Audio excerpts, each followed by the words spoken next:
10 जुलाई 2024 को खाली हुई बद्रीनाथ और मंगलौर सीट पर चुनावी दंगल होना है। ये उपचुनाव का चुनावी दंगल कांग्रेस और भाजपा के बीच है। भाजपा इस उपचुनाव के अखाड़े को हर हाल में जीतना चाहती है, वहीं कांग्रेस ने भी जीत के लिए एड़ी चोटी का जोर लगाया हुआ है।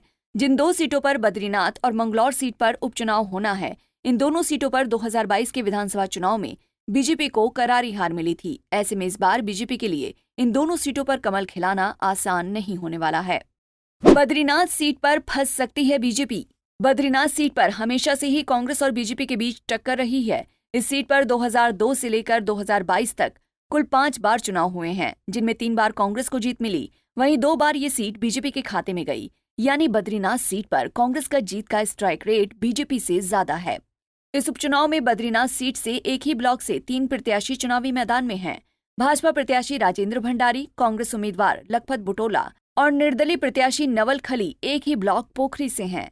इसमें एक बात साफ है कि बद्रीनाथ में इस बार का चुनाव काफी रोचक रहेगा, क्योंकि अकेले इस ब्लॉक में करीब 20,000 वोट हैं। पिछले विधानसभा चुनाव में भाजपा को इस सीट पर हार मिली थी।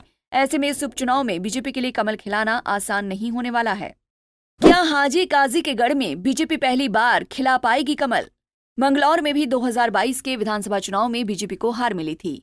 अगर बीजेपी का पिछला ट्रैक रिकॉर्ड देखें तो उत्तराखंड गठन के बाद भाजपा मंगलौर सीट पर कभी जीत दर्ज नहीं कर पाई है। ऐसे में इस बार भी बीजेपी के लिए यहां पर जीत का परचम लहराना आसान नहीं होगा। इस सीट पर जीत का सूखा खत्म करने के लिए बीजेपी ने करतार सिंह भड़ाना को मैदान में उतारा है।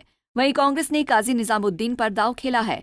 वहीं बसपा ने दिवंगत विधायक सरवत करीम अंसारी के बेटे को टिकट दिया है। मंगलौर में बसपा का अच्छा वोट बैंक है। ये सीट हमेशा ही कांग्रेस और बसपा के इर्द गिर्द ही घूमती है। ऐसे में इस सीट पर बीजेपी के लिए कमल खिलाना आसान नहीं होने वाला है। भाजपा के तमाम नेता मंगलौर में इस बार इतिहास बदलने की बात कह रहे हैं और जीत का दावा कर रहे हैं। अब ये देखने वाली बात होगी कि इस बार भाजपा काजी के गढ़ को भेदने में कामयाब हो पाती है या नहीं। Bureau report, Punjab Kesari TV.